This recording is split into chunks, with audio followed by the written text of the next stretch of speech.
Good afternoon, music world. John here from What's Spinning, here tonight to chat about this new record from Turnstile. It's called Never Enough, and if you're at all tapped into the modern punk scene, and you just know who the hell Turnstile is and who I'm talking about. They are a Baltimore-based band. They've been putting out music for years now, and at first I was very iffy on their sound. As a matter of fact, I thought their sound was a little hokey with their Non-Stop Feeling debut and their early EPs. It definitely clung to the sound of classic hardcore, but almost offering nothing new to the sound. It just kind of sounded a little phony from a distance, at least as far as I was concerned. Now, they did return a few years later with the Time and Space record, which initially I was a little lukewarm on. I had a lot of the same feelings that I did on their debut, but this album was a lot more raw and aggressive. The songwriting also was a lot better, and over the years I've warmed up to it quite a bit. But even with that, I had no idea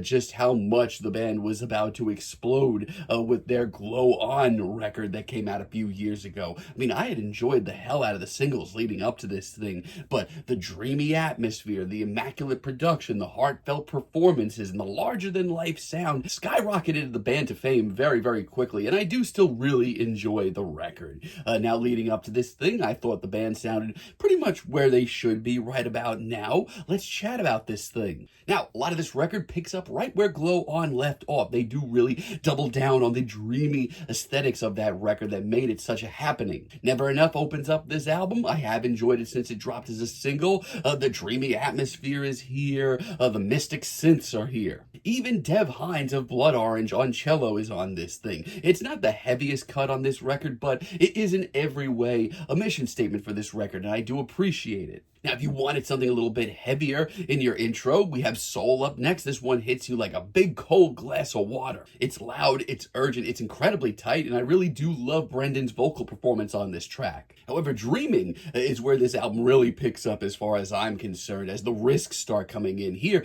they bring in a full brass section, including Leland Whitty of Bad Bad Not Good fame, and honestly, it really does work alongside of Turnstile's usual sound. It's risky, but it's also a lot of fun, and it pays off. Light design has a lot of the same qualities as a lot of the other tracks on here, keeping that Turnstile vibe going. It's dreamy, it's heartfelt, it's almost therapeutic at times, but it's also very raw, very emotional at times. Also, really love SUNSHOWER. This one is punchy and really angsty off the bat, really one of the more heavy-hitting tracks here, but by the end of it, it is transformed entirely. Now, it blossoms into something much more lush and colorful and immersive. We also get a great flute solo here from Shabaka Hutchings of The Comet Is Coming and The Sons of Kemet, also really cool. Yeah, Turnstile aren't just turning back and looking on what made them a thing to begin with. They are evolving, and I do respect that. However, I hate to be that guy because I wanted to love this record, but I do feel like maybe it's a slight backstep. Tracks like I Care, for example, seem a little bit too soft and fluffy, at least for me.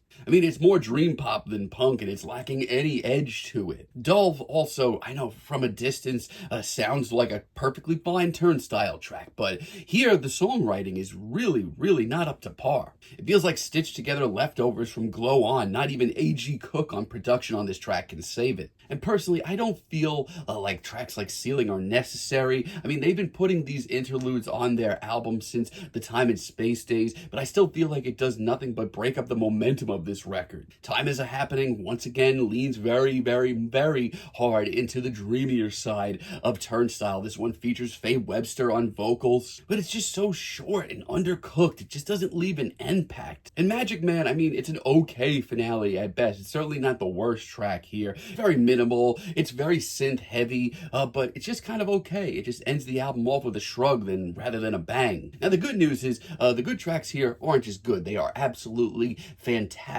So these tracks don't completely derail the album. It just kind of brings it down a little bit. And with the rest of the record, even if it's not up to the par of Glow On, I do feel like Turnstile are one of the more interesting and ambitious acts in punk right now. Look Out For Me is an absolute masterclass and probably the longest Turnstile track ever. It's just under 7 minutes. And honestly, the whole track is completely unforgettable. The guitar work is absolutely immaculate, as is the production. Love Brendan's vocal vocals, and this hook will stay with you. The dreamy second half is also gorgeous. Now, seeing stars, initially, I didn't know what to even make of it, but hearing it in the album, it does make a lot of sense. It leans hard into that dreamier side once again, but that bass groove is slick, and backing vocals from Dev Hynes and Hayley Williams of Paramore make this track really work. I mean, it's not heavy, but that groove is stunning, and that guitar solo may be the best one here. Birds is one of the shortest but most raw and genuinely heavy cuts here. I mean, personally, I could have used a few more cuts like this. And late in the album, Slowdive is a hell of a deep cut. We get a really hypnotic guitar riff, echoed vocals, and Turnstile just sounding like they have so much chemistry, like they're so united right now. It's a great deep cut.